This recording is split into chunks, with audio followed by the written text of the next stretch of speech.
Makalihis ang 8 oras na pagkawara sa abandonadong bubon na naharani sa Saindang Residensya, nakuha ang 81 anyos na lolo sa barangay Santa Justina, Buhi, Camarines Sur.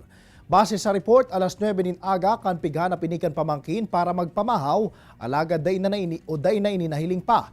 Tulos man pigsusog kun sa inini posibleng nagduman. Hasta sa pasado alas 5 nin hapon, kan mahiling kainian sapatos kan biktima na naglalataw sa tubig kan bubon. Kaya naghagad na ininintabang sa mga otoridad. Mayo masubutin sinyalis nin foul play sa nangyari basado sa eksaminasyon kan doktor, asin pagkalamos ang ikinagadan kan biktima. Kung meron kayong malalim na balon na hindi niyo naman ginagamit, takuban nyo lang, lagyan ng basura na yan para mawala na yung balon. Kasi hindi lang yung matanda, delikado nito, yung mga bata pa rin. Yung lalakad-lakad ng mga hayos sa binubuhay natin, baka mahulog. Yun yung magiging biktima.